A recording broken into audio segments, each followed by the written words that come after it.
Sleepyheads today. Wow, Instagram doesn't even want to wake up. Look at that. Instagram woke up. How nice of them. All right. Good morning, Jake. Good morning, Kurt, and hello, everybody. Welcome to another episode of Making Turbo Pit Fighter. We are documenting our process in the creation of a sci-fi post-apocalyptic comic book, as everybody knows. And usually you do the pencils, I do the inks. We've been on a couple of detours last couple of weeks. Last week we had a three-man podcast, and we were both doing dueling covers. Actually, my cover's finished now as far as inks, and you took yours all the way to the end with color, and you just need to put in the title graphics now. Well, that's And to be I did. That's to be rewatched did. the. Can you hear me, Jake? Yeah, I hear you fine. Okay. Last week we had a little. I had some issues, You're but yeah, we brutalizing have me. to. We have to. Yeah, these are the things that have to be discussed. So nothing so far is hammered down. I had lost audio last week, so you and our Alex Turbin, our guest, really dug deep into a lot of stuff. I think this episode is going to definitely be, hopefully, kind of putting us on a track to get the Turbo Teaser 3/anthology completed, because as you said, we have detoured a little bit, but it's all for the good and the better. Yeah, but we have to put some covers on the Turbo uh, teaser anthology, Turbo 3 teaser anthology. I can't finish this until I know what we're gonna call it, because that's the last part that I'm at. I'm doing all hand lettering here. Right. Um, and we also have to account for inside cover, inside front, inside back cover, and back cover. Um, and I assume that we're alternating your we're doing full color on the outside, so that means I have to color this in Photoshop once I have the title, and I can do the inks, and then I can start that now, but I have to finish this first, obviously, and ink it. Um, and then you'll be the front cover on mine, I'll be the back cover on yours, type thing, right? Yeah. Yeah. Okay, so then we still need to know what's going to go on the inside front cover and Well, let's the start at inside the back cover. let's start at the top of yours, because um, you I see Doom, and what's following Doom. Well, I had sketched out Doom magazine #1, Oh, it says magazine. and then we could say, yeah, you could say in the small print, Turbo Teaser #3, and then anthology, Mm. or or we might want to say something else like Turbo and Friends or something like that. I mean, nothing really is friendly, but I was ready to say, um, Turbo and others, I know, Turbo Plus, I, something that conveys that there's we're going to have a converging point the end of the once world. you've retired.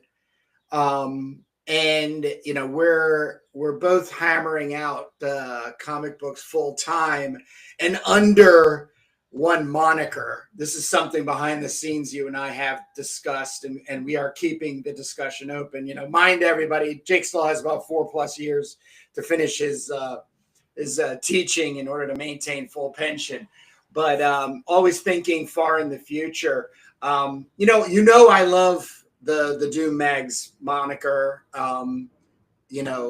I have actually become even more enamored with the idea of that banner being that, Jake.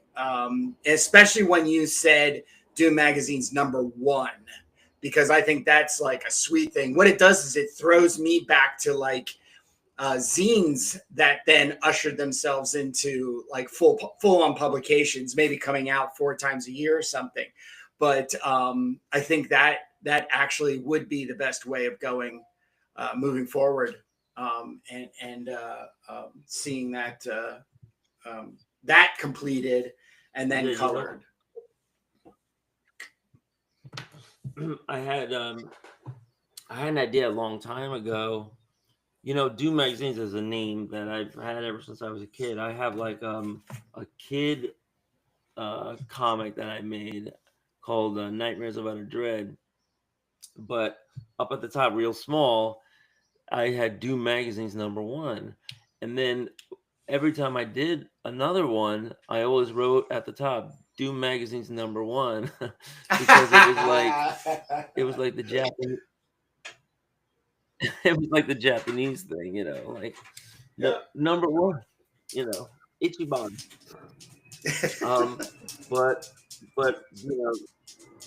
as funny as that is, it's kind of confusing. So in any case, if we make Doom Magazine's the anthology #1, and it has like a different cover and a different logo every time, different masthead every time. I mean, we could have the Doom Mags logo, but not here. I don't know. It would have to cover something. I could put it maybe like here.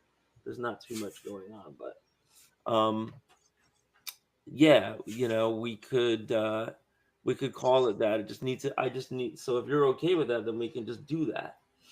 Yeah, because I think it'll also look Because pretty sweet with the black and white version. That black and white version, coming into play in the interior.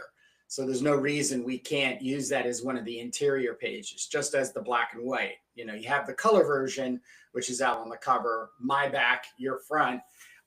There's no reason we can't have that also as an inside cover art. Oh, you mean duplicated as a pinup inside? Well, it's just yeah. I would rather save the page. I was wondering where we're gonna fit in all of the zine pages because we only have 2 pages left, and if Well, we maybe that's where we update go. if we update the previous 2 pages that we did with the end of the world timeline, and we explain how far we've come since the last one. We put new sketches in, I tons and tons of sketches. So I'd like to make zine pages, and then we also now have the inside front and inside back covers that we could do, which is going to be on better paper. So I don't know if we want to pull out some of the sketches that we have for the Substack into the world timeline, or we also have some guest art, right? We have some guest art of Turbo sketches too. Yep. That we could include, right? Yep. Right. So I wouldn't worry about filling up those pages, but I think the next order of business for me to make progress towards that is so I'm going to do the Doom Magazine #1 right here. Official. I'm going to do it right here. Yeah, that's what I'm going to do right now. And here I have where we left off, and I'm very anxious to get back to. And I forgot what page I was on already. I think I'm on page 22.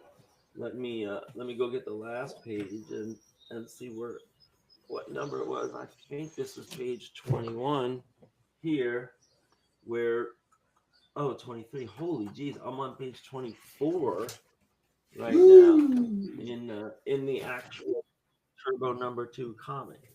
So I need a pencil, and I have a pack of Five Below mechanical pencils, and this is page #1 of Turbo #2. So we can make an announcement now So this is page 24 per Turbo Pippa. I can make an announcement now, and as shaky as business deals go in the indie comic world, you could announce something and then have to unannounce it later, as you well know. Things start and stop all the time, but as of right now, I have an agreement to go forward with the pencils and inks on a 6-pager for the script that we wrote long ago called The Company Man, which features the enhanced Super Squadron female pitch blend rescuing uh, a, a, um, a character named Rania, a 11-year-old girl who is a candidate for enhancement. And that 6-pager is going to be penciled and inked by Sebastian Sebastian de Orduña, who is a student in a comic program. He went to the Kubert School, and we met him at the IC3 when we were Yeah. tabling. He came by and he sent me his Instagram, and then he sent me a bunch of other samples, and we worked out an arrangement.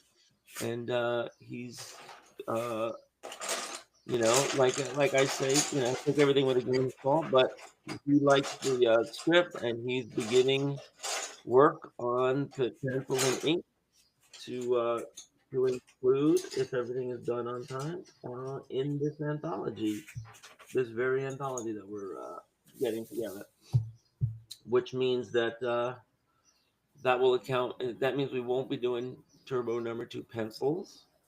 Okay. Pencils, spoiler pencils for Turbo number 2.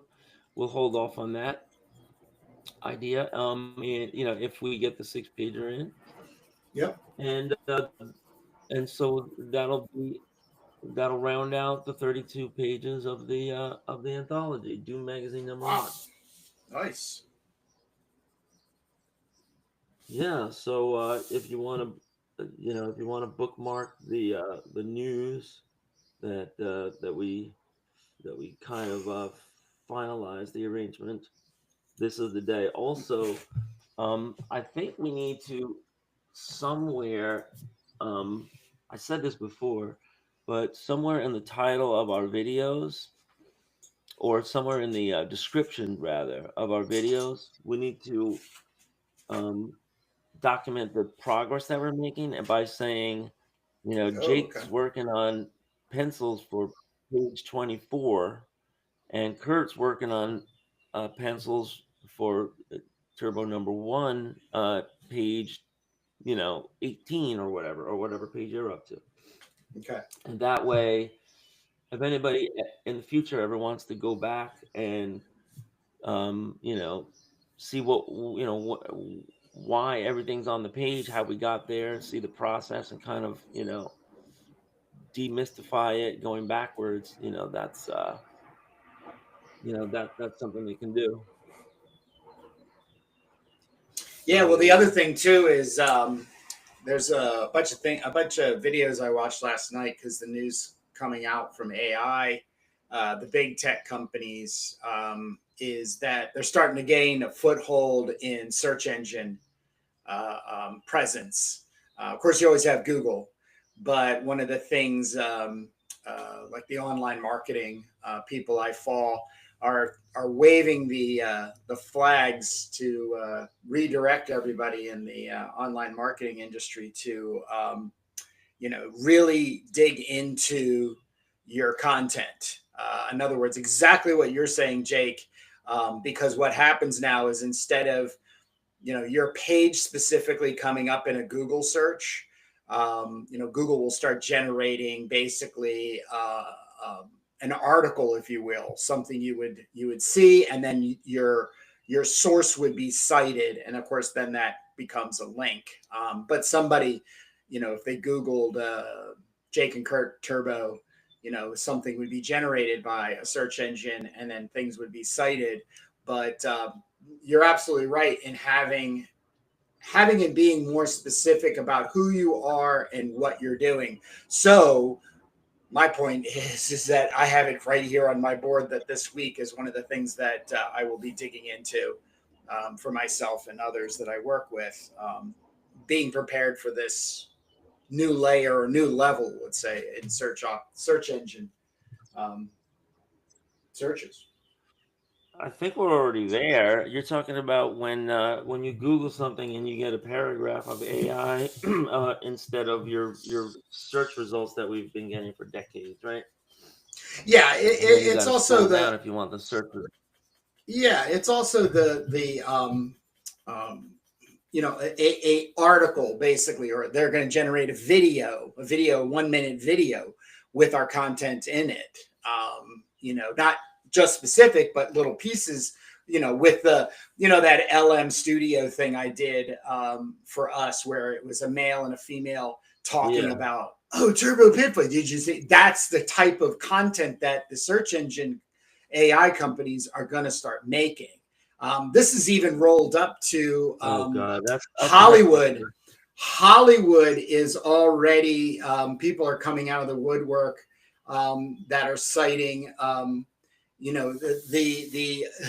the old 100 plus year movie making system is not only slowly dying, a lot are saying it's dead, and now it's becoming the streaming platform. Hence why I sent you that text about have you seen Alien Earth?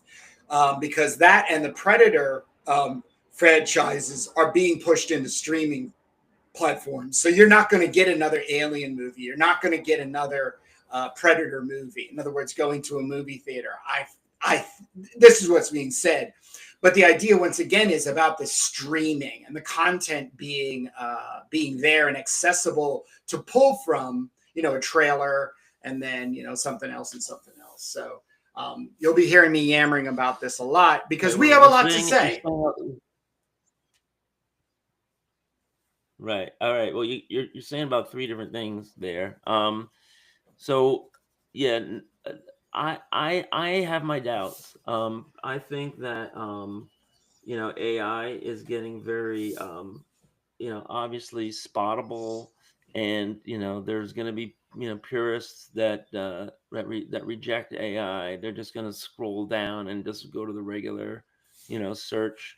I think just yesterday I asked the question to Google, and they call their AI engine Gemini or whatever.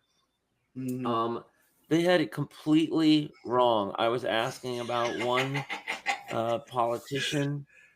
Mm-hmm. Did they take money from crypto? I was looking. I remember where I was looking up. I was looking up. Does so and so take money from the crypto industry? Well, they had an article that had just come out the day before, and they were like, yes, he takes money from the crypto industry. I'm talking about right now. We have a mayor's race in New York City, and it's a big deal because the next mayor is going to be my boss. I'm because I'm a teacher. I'm a teacher in the system. So I'm looking up the candidates on the stage. Do they take money from the crypto industry? And they were looking at they were giving me the reply of Whitney Pilson, who's a different candidate, and they were telling me as if the guy I was asking about did. It was completely 100% wrong. Now they had something right in the article, and they had the link to the actual article so anybody could read for themselves. But if we're talking about June 2025, it's not there yet. It says right up at the top, responses may be inaccurate. Double check, like take everything with a grain of salt. So that's number one thing. Number two, um, is Alien no longer going to be movies? Is it only going to go to a streaming series? I don't know. I think that would be a huge mistake. I think you got completely different audiences. You also have different capacity. If you have a hit movie, the money that's there to be made versus streaming, versus who owns the rights, versus do they want to cheapen it? Do they want to you know um some people consider that if you're streaming it, you're cheapening it. I would say that's a rule of thumb. You can look at the any series that that has a mega movie blockbuster theatrical release versus streaming. You have different budgets and you have different Denny O'Neil used to say you have different scripting because you need to have you know plot pivot points on the 15-minute mark. They're going to be putting commercials in at certain points. Oh yeah, the Hold on a second, advertising. because Kurt is Sorry, yeah, sorry. yeah, Yeah, well, the advertising, you're rooting that's around in your my supply little box. pencil box. Sorry. And I'm Um, like, and I've got myself so close to yeah, the mic. So. last night, yeah, it's really mic'd up the pencil box. Last night I watched The Heretic featuring Hugh Grant, where he like lures those two missionary girls into his evil boudoir. Remember that movie? No. So we're watching it last night on HBO,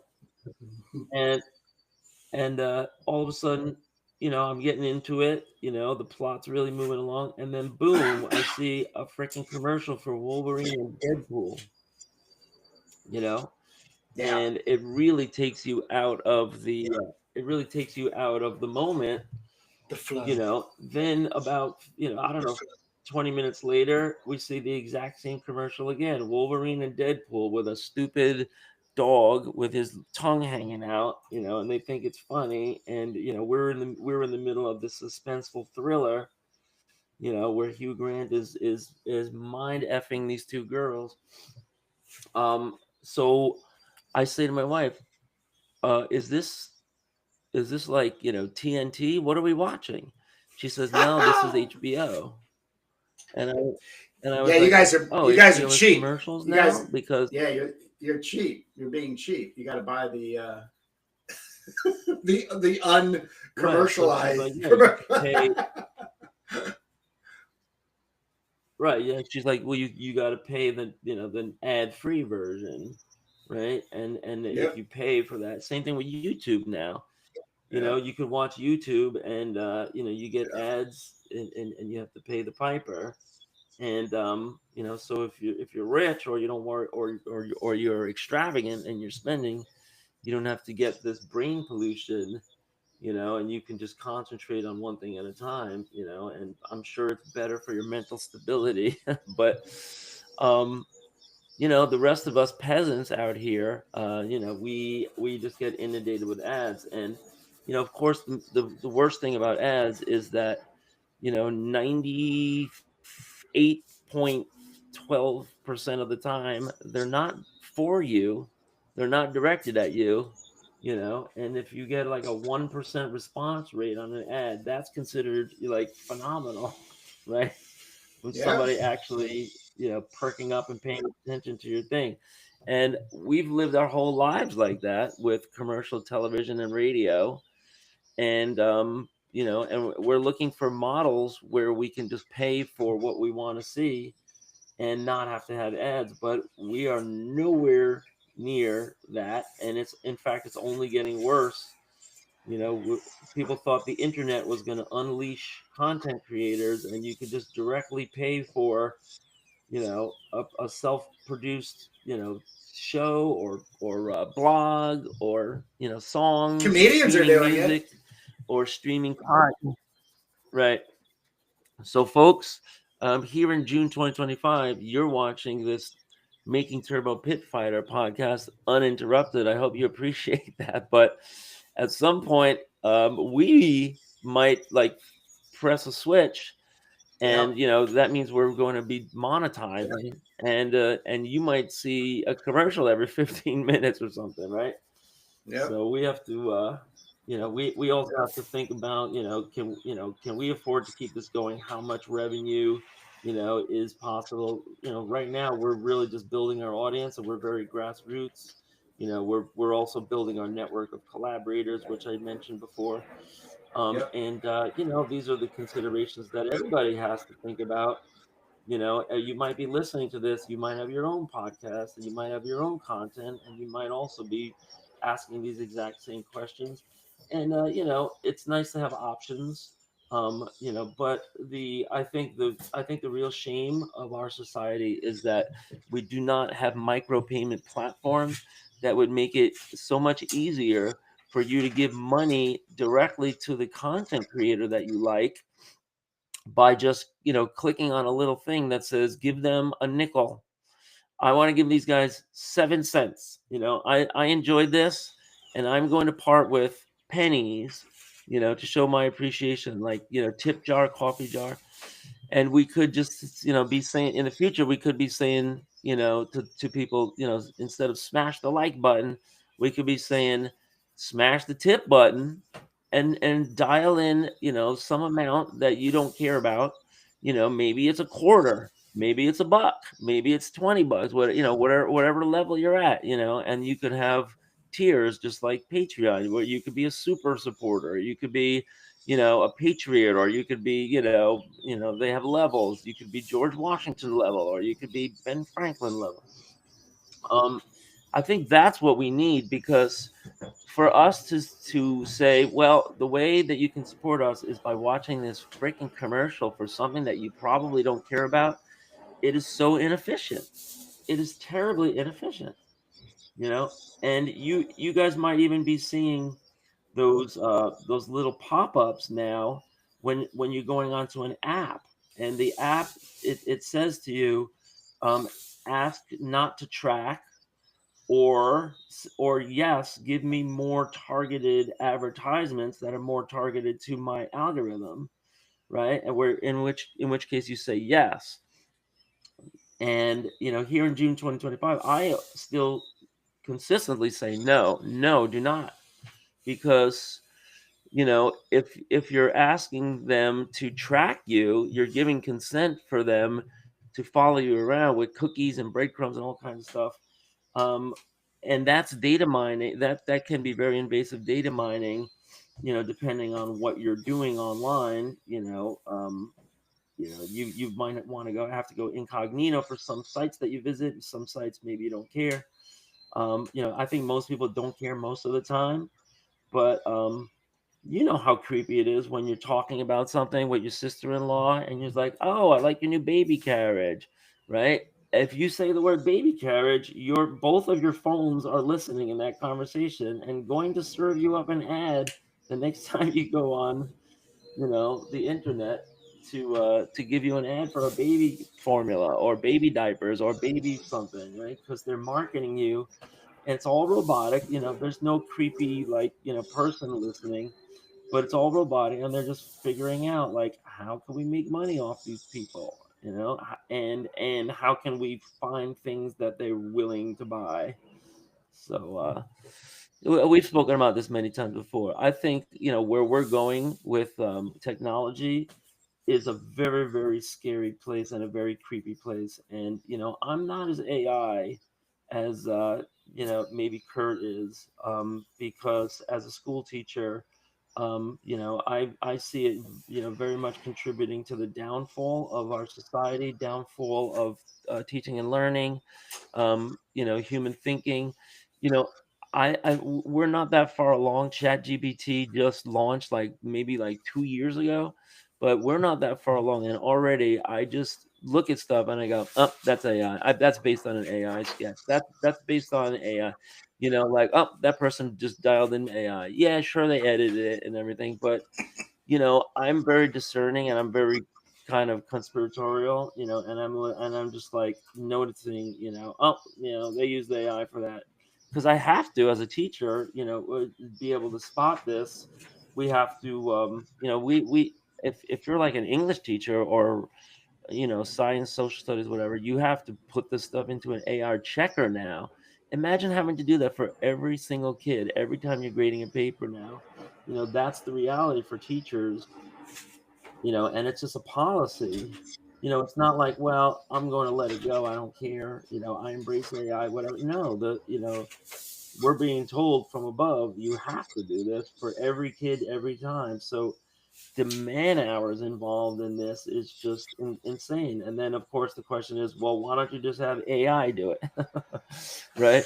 And that's Beat me. I think we're already there, where students are Well, going to use that's AI for their assignments, and then yeah, teachers are going to use AI to grade those assignments. And at some yeah. point, the humans are going to I step out of it. champion. I say this not in ill of you and your profession, but I really do not have. I have no fan base to standardize education. I think it's actually doing way more harm than good, especially with the adversary of technological advancement, not only AI based, but um, to believe that the K through 12 educational system in America is going to prepare you for any kind of critical thinking in order to get a job is not only asinine, but I think it's also like borderline criminal.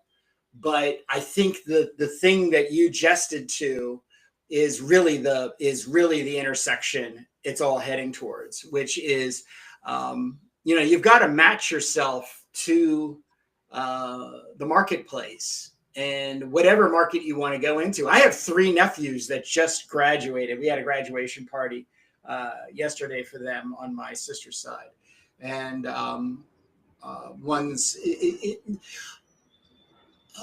they're all struggling with employment, and my father and I have had sit downs with all 3 of them, taking them to lunch individually. And because my father taught me this, and my father did this for himself when he worked for DuPont, is you've got to find out what the problems are in the industry, and you have got to bring those a solution to sell yourself and sell them to a marketplace and corporation. It's the only way. The only way I've ever made any money, especially from art school, was art school. The number one art school taught me that I've made the most money off is critical thinking, or what I always say or refer to as creative problem solving. So I've worked in restaurants, I've worked in grocery stores, I've worked in multimedia companies, paintball magazine, all these things. And the way I got the jobs and the way I kept my job was always coming up with creative ways to solve their problems. Then what I've done is over time, I've left work and then I've gone out to make a comic book or an animation or whatever. And all I'm doing is looking for the problems in the industry and then turning around and going out and in my own way, finding a possible solution. It doesn't mean it's going to work. It doesn't mean it's going to make me rich or anything to that extent. But me starting this whole conversation is really something that I really want artists to become more conscious of in their decision making, positive wise. In other words, I'm very tired of everybody having these negative self-doubt situations where it's, I don't want to do this, I don't want to do that, I don't want this, I don't want that. Can we? The change is already here, and it's already moved on, and it's moving out without you. And when that boat leaves without you, it's a long swim to catch up to that boat.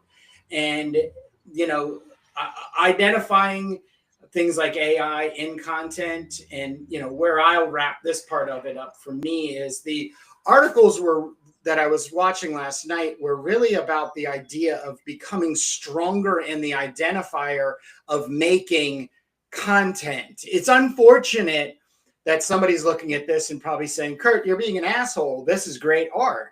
That's a really cool drawing. That's art. Yes, it is, but then it's not. It's just content. Like, I'm keeping this here so when somebody comes by and they're like, ooh, I like that, let me watch more. That's content. Art is when somebody sees something and goes, wow, I wonder if I can acquire that. I wonder if I can find out more about that, become a collector or a supporter, or, along those lines. But we're in a huge amount of change. And yes, it is scary. I am scared. I think I probably am I'm the other side of the coin from you, Jake, in being scared, because like I said, I have a huge amount of respect for what you're doing, as a teacher, for the kids that you're working with. But at the same time, you're I mean, not you specifically, because I know you're a very um, compassionate and thought provoking human being that's contributing to children, in the way you interact with them. But as an educational system, it's failing them, and failing them in a sense that they can be the next generation that takes this silly little machine, and it is. AI is just a silly little sequencer of thoughts and data that's out there, and it makes no creative contribution to us whatsoever. It right now is making a whole bunch of things that look really cool, but it's going to need us. It's going to need us beyond what we can actually imagine. And all I keep going back to, Jake, and I want this time stamped in this episode 162 of Making Turbo Pit Fighter, is Jake and I have a really great history. I think a lot of people are always like, oh, what comic books do you make and stuff? I'm actually more proud of the flip we made in 98 to do Flash animation. And that really was like groundbreaking for me. And we did that. You were the one that led us, as always. I will put that in the statement, is you have always led us into um, um, new territories. But you came down and stayed with me for a weekend, a 3-day weekend. We had Bob Camp on the phone. And okay, I think we did 2 or 3 phone calls. We just sat on I had 2 computers at that time, and you and I just really figured that thing out. And I think when by the time you were back home, I was already down the street to a bunch of web designers and stuff, and I was making $1,500 a minute in animating these little cartoons and shorts. I mean, of course, yeah, right. Don't confuse that. He wasn't making $15 for a minute of his work. He was making $15 for a minute of produced animation, finished animation. 1,500. Yeah, I mean, 1,500. We were during the internet bubble. There was some monopoly money being, being bandied about. It was a crazy time. A lot of people compare this moment with AI to what happened when the internet first got online and all these businesses started to pop up. Everybody thought they were going to be the next IPO. And you had investors. I mean, Yahoo was soaring, and everyone's like, well, why don't we do that? We'll just make a technology company and we'll just make content and services that will sell over the internet. And there'll be B2B, and there'll be, direct to consumer, and there'll be all these different things. And let's get into the space. And so, Yahoo survived to this day, but they've had a lot of ups and downs. And every other company that went IPO bellied up and, lost money because it was like a gold rush. And, most people did not survive. But Kurt and I worked in that space. I mean, I remember going down to Chelsea in New York, which is like, the West Side, like the West 20s. They had all these big warehouse buildings, and they were old factories and manufacturing buildings that were all converted into tech studios for all of these tech companies. And you would walk in and see literally 300 people in cubicles, just at all, at cardboard office desks and chairs, all on computers, and they were all making some content, or they were all getting hired and fired, and it was all crazy monopoly money. And we were part of that, and the sugar rush lasted for years. I remember making $6,000 for so basically divide that by it was a 3-minute cartoon. So I got $6,000 for a 3-minute cartoon. That was great money. But we were just learning this new thing called Flash animation. And Flash animation was and is an incredible tool. It brought production quality animation to the desktop. And it did kind of, it was, that's a form of artificial intelligence, right? It's giving you tools now that that you can use to cut out the middleman. The middleman used to be, well, you had to go to an animation studio, you had to hire Rankin Bath, or you had to hire one of these companies if you wanted an animated cartoon made, or an animated, or even a commercial for pharmaceuticals or whatever. I mean, that was a big part of the business too. Um, but how did it end? Kurt, you forgot the tragic ending. Flash animation is and was this incredible new tool, but it was destroyed with a decision made by Steve Jobs that we're not going to support the Flash plugin Yep. anymore. The Yep. the .swf file. We're going Yep. to phase that out. They gave like a 3-year phase out, and they have phased it out. Now it doesn't even work. You have to convert everything to QuickTime if you want to get anything on YouTube or any streaming service, or maybe one of the other formats, MP4 or whatever. So you could create in Flash, and now it's called Adobe Animate. Macromedia Flash was acquired, but this was a powerful tool. It did enable people. People might know, like, Archer is it's a production that's been on Viacom for a long time. I think it's on the Cartoon Network or something, or MTV, or one of their channels, and they've been producing in Flash ever since day one. And it's a great tool. But big business has a way of you know of of hijacking that, because at some point they don't want every little person doing their own thing in their own home. They don't want this cottage industry, because it takes away their monopoly or their polyopoly. So, rant over. But you also have to remind people, folks, Kurt, yes, we were one of, there was a bunch of early adopters of Flash cartoon animation, and Kurt and I were right there. I made something called the Von Ghouls, which is still on the Wikipedia page for Flash animation in like 1999 or 2000. But it went away, and we were no longer able to work in that space anymore. We were not only undercut by foreign producers who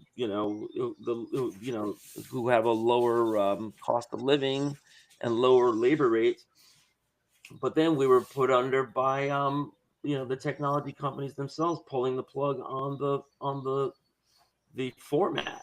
The whole idea of creating something in Flash animation and then exporting it, died. And if you want to export it, to QuickTime or to something else, it's a whole other process. And you also lose a lot of the advantages of having vector-based graphics in the first place. Because the the crazy thing about Flash, the reason why it was such a miracle, is that it created vector-based graphics. That means they could be scaled to any size without any increase in size of your data file. And Yeah. and it didn't matter. So you could have 200K. You could have like a 1-minute cartoon that had audio and frame by frame by frame and everything, and it was only like 250K, because it was not pixel pixel pixel pixel pixel. It was vector instruction, and that was a great savings that Apple decided was a security flaw, or it was too competitive or something, and so they destroyed it. And Steve Jobs, before he died, said, um, you know, he goes, over my dead body will that software flourish. All right. So he So, said with the all that prescient being said, ending. let's. Yeah. So we've got a couple things. You had mentioned the quantum druids. That's on our end of the world timeline. We also have a 10-page script that you're working on for Alex Turbin, which will once you have that script written, you're going to get that in all of our hands, and then we'll have an episode with Alex back on. You've already mentioned that you have somebody assigned to the 6-pager company man, but let's jump over to the quantum druids, Jake. and give these people a let me bring up the graphic, because I also have, just so people can see, The I full have index. a, yeah, where is my, come on, you You silly might little want to show the graphic. full index. Yeah. So we kind of broke off from this, but we were going episode by episode over. There we go. So it's pretty bad that we did this very so non-continuous, but we can go back to this. The last thing we did was, well, oh wait a minute, did we actually do all three, Esoteric, Hellclaw, and Cremita? Yeah, Hmm. It's been so. Oh, we did. We did all three of them individually. I'm pretty sure we did. We started with the Duke, casualties. Yeah, I don't believe we've done yeah. I think this we got. Elevena, and I think the Sentience Yeah, I Chakra. think we might. Chakra. We did. Well, we're going in order from right to left. And I know we did Shankra and the Duke, and I know we started the casualties. I'm wondering if we actually finished the casualties, and we should just go to do the quantum druids today, or did we not Well, that's the finish each title of the card. casualties? Oh, for the quantum. So yeah, we can go out of order. In case we'll double check if we didn't do Chromita or Chromita in Hell Club, we'll go back. But the quantum druids, okay. So this is a secret society of scientists, engineers, quantum physicists. You could read about them in our Substack at substack.com/ what are we again? Doom Mags, right? Yeah, there you go. And you Doommags.substack.com. know, right. And if you and so this is released as installments, and if you also want to just see it all in one place, it's also at hellclaw.com/qdruids. But the quantum druids are it's a bunch of university professors, researchers, and scientists. Now, in the future, I unfortunately have to be the bearer of bad news, but in the future, what's going to happen with science? I mean, it's already happening here in the present, but science is going to be monetized, and it's also going to be kind of like securitized. And by that, I mean scientific advances are going to be such that whoever comes up with it wants to capitalize on it before anybody else can do it. And there's a problem with that because the way science has always worked is that you publish stuff and you make it public so that it's available to all other scientists so that they can peer review it and they could find holes in it and they could improve it and they could collaborate and they could work on it. I mean, I know, some people of a certain age might not know this. I know Kurt knows this, but the reason the internet was invented was just so a way of scientists could look stuff up and have easy access to something. They're like, oh, I have a formula for this compound. Let me put this compound in this new thing called DARPANET, which was invented by the U.S. military, the defense industry. It was an investment, and it went worldwide. We created something called the World Wide Web, where you could have HTML pages and anybody could post anything, and you could put raw data sets on there, and you could, and have universal access from anybody that plugged into it.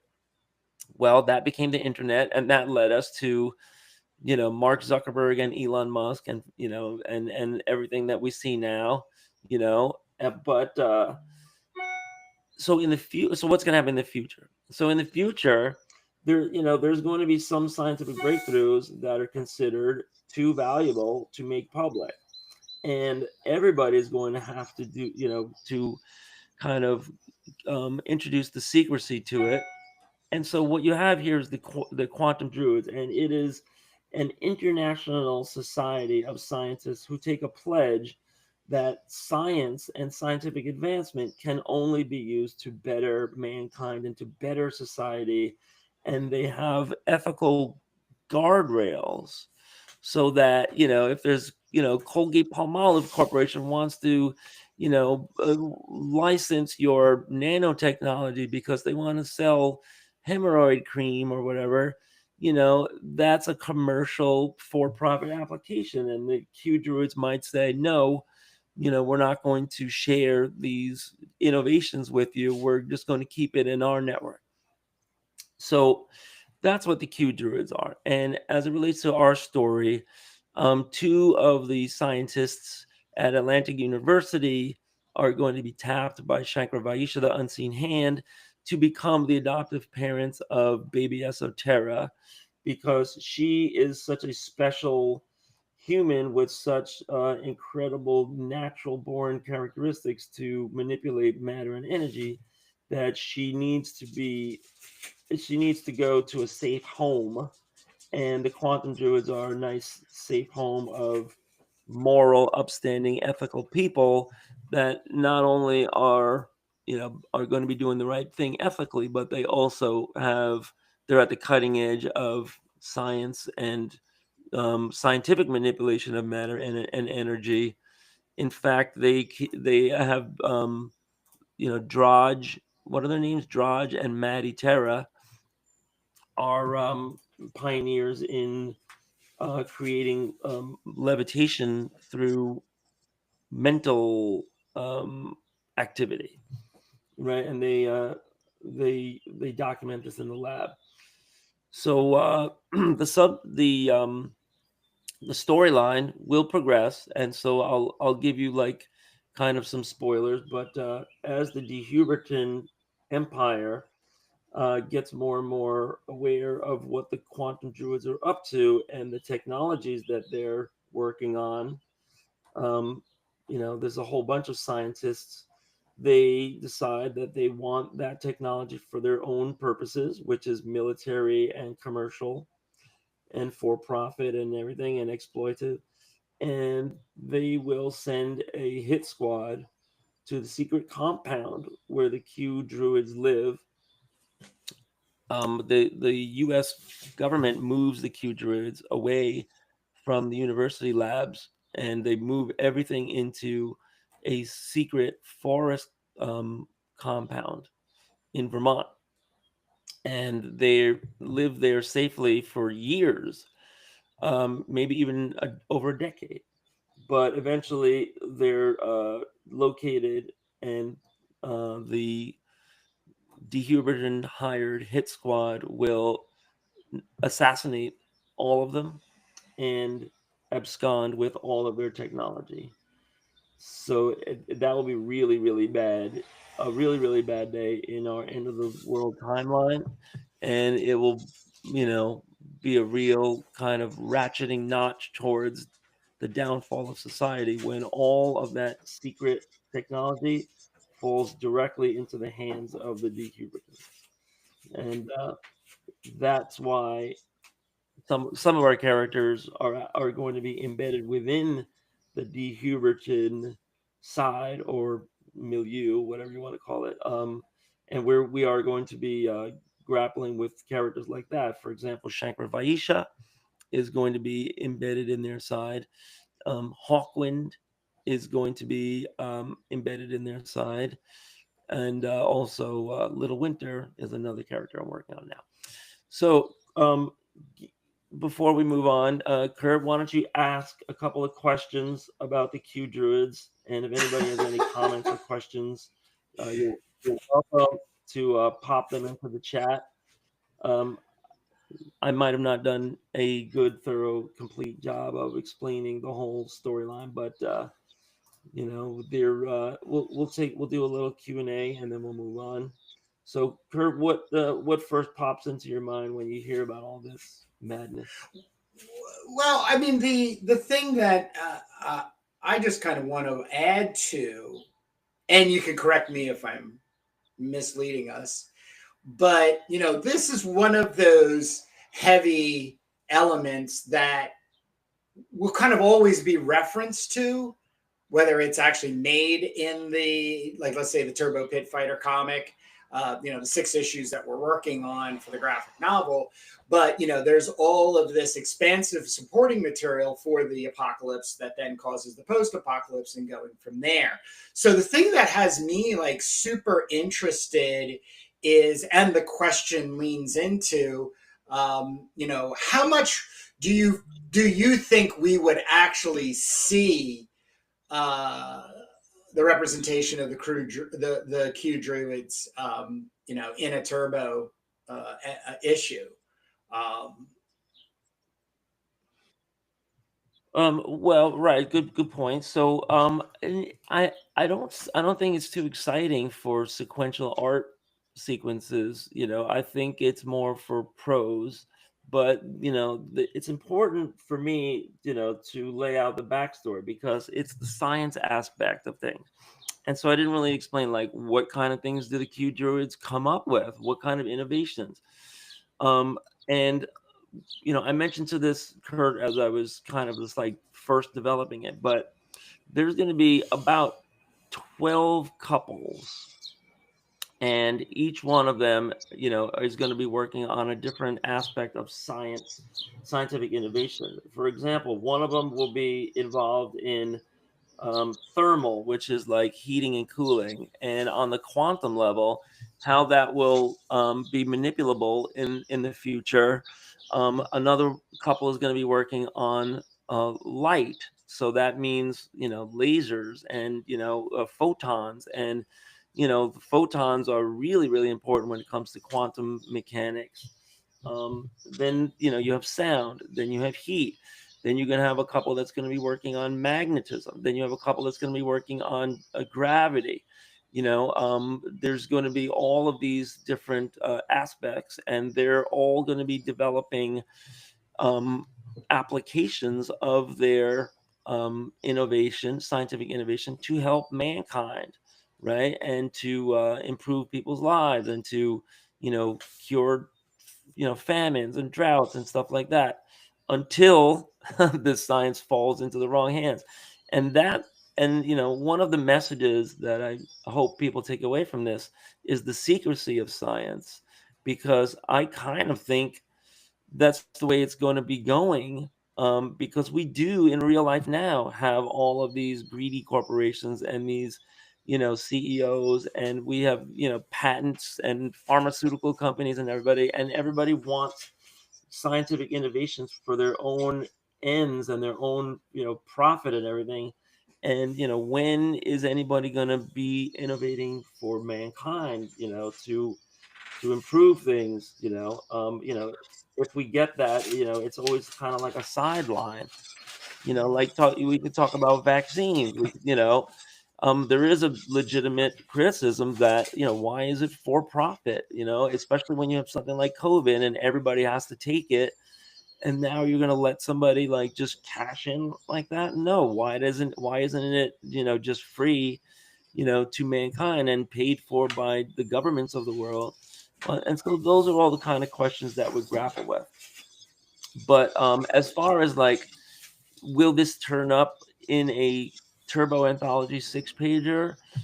I don't think there's really a way to turn that into comic pages. So I think it'll be I think it's just interesting gonna live as a element that is associated with the storyline and leaned on.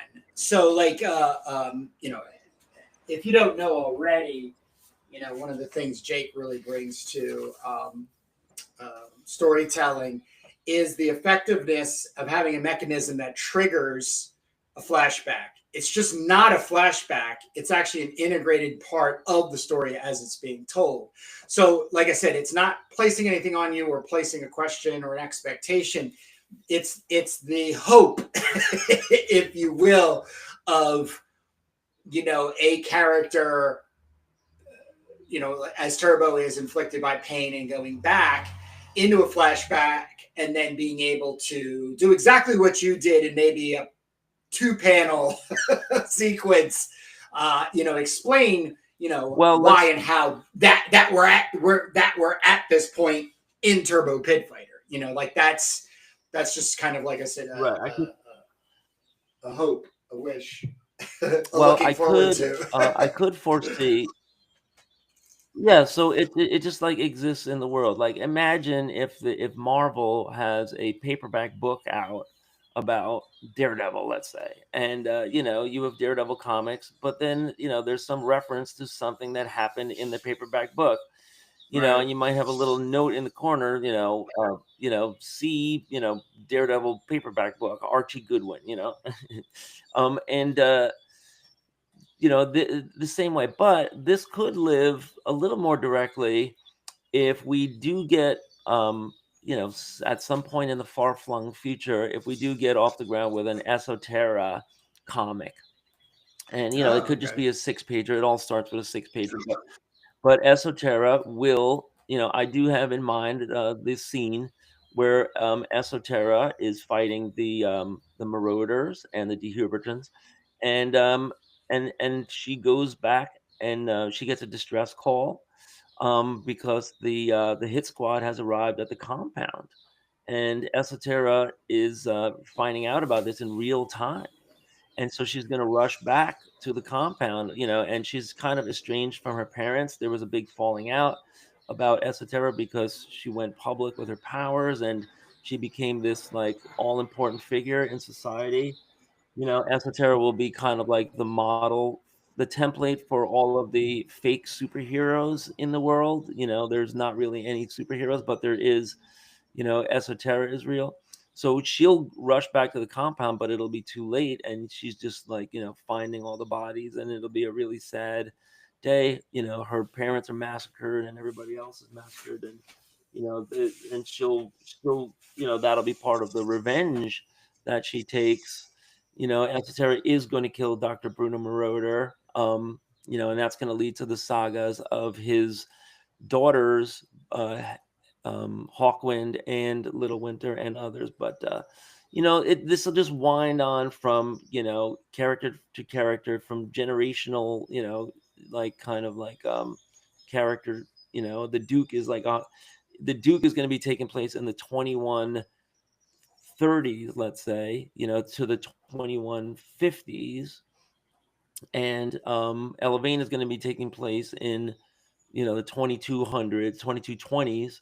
So Esoterra is going to be taking place in the 2200s and the 2190s. So it's kind of fun, but it's a little bit of work, to try to keep this all straight. But we have a timeline. That's why we call it the end of the world timeline. And the interesting part, for the quantum druids is going to be that they do develop all of this technology. The technology is going to play into all of the the adventure stories that we have, because like there'll be weapons developed from their technology. There'll be powers, enhancements and everything that are all kind of like wrapped in together from their discoveries. And of course, Elevena, all of her scientific innovations are going to be built off the quantum druids, and her mentor is going to be Dr. Dr. Elisandra Leawak, who is a mentee of Esoterra's dad. And the way science should work. It's like it's collaborative and it hands down from generation to generation. We just have a statement about society writ large where it's not working. It's not working for the betterment of mankind and the good of people. So, um, I can't wait to like kind of sneak all this stuff in. It's all like kind of the intellectual ammunition behind the explanations of things, right? For example, Yep. Charvel and the Reality Cleaver. The Reality Cleaver is going to be a weapon that is found by young Esoterra when she lives in the compound, the Q Druid compound, and she like kind of puts it away for a number of years until Charvel comes along, and Charvel shows this natural predilection to activating it. Right, the Reality Cleaver is kind of like this little sword handle. What do you call it? The handle part of Hilt. a sword? Is that the hilt, or is that a That's the hilt, Yep. right? So it's a hilt that activates, but only for certain people, depending on their quantum DNA. And Esoteric can activate it, and she can do some tricks with it, but it doesn't really come alive until Charvel, puts it in her hand. Like Esoteric tries it out with all of these people that she trusts, and Charvel is the one that really activates it. So that's why when Charvel has her adventures when she's 24 years old, it'll be called Charvel and the Reality Cleaver, and that will be really cool to do because it's based on science. And I say science, I mean science fiction. I'm inventing all this shit. All of this stuff is centuries away from actually happening, but I'm not just predicting that it's going to happen. I'm documenting. I'm certifying that this is going to happen. I'm so sure of it. In my mind that this is going to be real. So Well, one of the other and things that's is that the future of Turbo being outside of Jake and Kurt.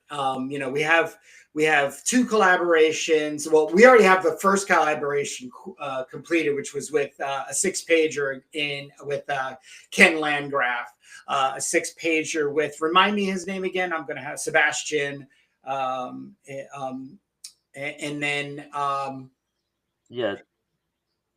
And I'll invite Sebastian onto the pod at some yeah, point. I was just gonna. pages. Yep. And then of course Alex Turbin. So the kind of like way that we look at the design and the flow and the artistic ability stylistically of a comic book, I keep thinking back to like Star Wars and the prequel Star Wars books that were all eradicated because they didn't want any of that stuff to do with, and you know what I mean? But how many people dug into 3 movies and started writing these huge novels and arcs on Han Solo, Boba Fett, Leia? It's just. I remember the I first very one. much. The I first very, novel very. was called Splinter of the Mind's Eye. Yeah. It was called Splinter of the Mind's Eye. It featured Luke and Leia. I read it. I don't remember it being very good, but they did take off in the paperback market. At some point, I think early on in the 70s or 80s. It's just like any world. You could. Yeah, but to just dovetail something we were saying in the beginning is that if somebody was like really interested in the Q Druids based on some aspect of coming across it, whether it was a Substack or anything, when they do a Google search for the end of the world timeline, Q Druids, Quantum Druids, and they say, "Give me everything you know about it." About them and the aspects of story. Once that thing is generated in the AI Google search, it'll be really incredible to see and watch somebody move, especially as a younger person, with that technology and being able to expand into their own comics. So. That being said, I also want to add, I think we should start wrapping this up in the next 10, 15 minutes because we do have an 11 o'clock interview with our IC3 neighbor, Steve Koulis, in his issue 1 of Call of the Totem, which I read for a second time this morning. Really fantastic. His prehistoric, native, the original Americans storyline has me really anxious and excited to be able to talk with him. But we do need to talk about my cover real quick. Yes, I'm worried that you're overdoing it because it looks like I'm like, when is he gonna be done with that thing? And I know you sent me the high res. Are you looking for my feedback on this?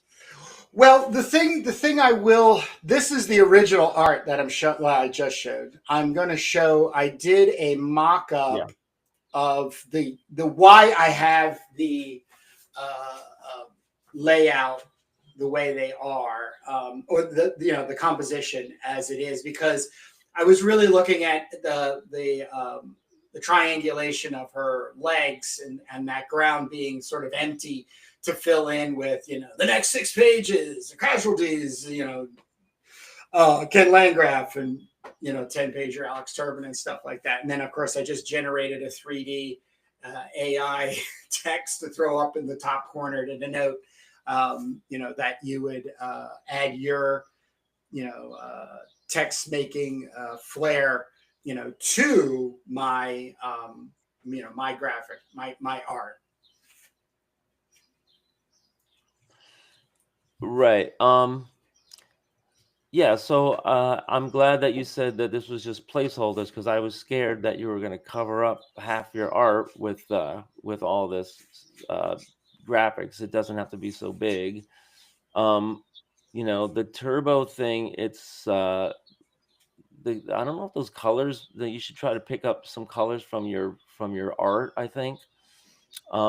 You can't go wrong with primary yellow and blue and red, but maybe you want to use the reds and the yellows that are in your art. Am I With to the do the eyedropper. text, or do you want to do the text? That's really the major question I have. I'm happy to. I'm happy to do the text. All right, cool, cool. And yeah, and I don't know. If we want to say these kind of things. This looks like this should be like the index page that explains what's inside. Like what's Yeah. going on. Like we might just mention the character. I mean, it's a big deal to me that it's the premiere of the casualties in sequential pages. And it's also a big deal that Ken Landgraf did it. I don't know if we need it on the cover though, because this isn't going to be on display in comic stores. This is going to be online. It's all going to be SEO, right? Or is it going to be on display in comic stores? Maybe you have a point. Well, we do have So comic book we shows coming. That would be something. IC3 is always going to be on my list from our interview with D. There was talk of maybe doing Heroes Con or CXC, whatever. I mean, there'll be other things where when somebody's picking up or seeing an issue, they're like, Ken Landgraf, Alex Turbin, blah blah blah. Those kinds of just being, catching those fans and then incorporating them into their own fan base. Right, and people always a lot of comic companies just put the creator names at the top, like Landgraf, Jacobs, Bruegel. Yeah. I could even do it in there. I don't really. Yeah, so there's a way to do that too, but I mean, this is where I thrive. I could take the information and lay it in once I have the art. So. Not all right, a problem. Cool. I'll definitely send this to you. That's what Quark is great for, and I could also do it in full color, CMYK, RGB, whatever. But we do need to kind of finalize what we're gonna say, and I don't know if we want to do that on the air or do that offline, but nah. My cover has this kind of like graphic that I did, Killing to Live in the Mega Apocalypse, but I could just as easily take that lettering out and put some other lettering in too. I think I screwed up. I was supposed to be making this into Doom magazines right now. Well, I got distracted. But this is the process, folks. You're seeing two guys with ADD. We're remembering stuff. We're forgetting stuff. We're doing stuff. We're talking about stuff. You can see we've brought up some of the very weighty issues of our society, with AI or not to AI, and uh, and then we're talking about the future of science. Very very important stuff. I think this is where people should come for their news, honestly. But Oh God. I don't know. That's just me. Um, we're gonna update you on what's gonna happen in 2160. Um, but yeah, no, we are looking forward to a interview. And the Native American thing, I have this storyline bubbling up in my head for a long time, about Native American history. I think it's a great topic for comics. So I can't wait to talk to our guest. I'm just looking to see if I have copies of that too. I think I do. Oh, I'm you looking in do. my drawer, and boy, you should see all the cool stuff I have in my drawer here. Look at all this stuff.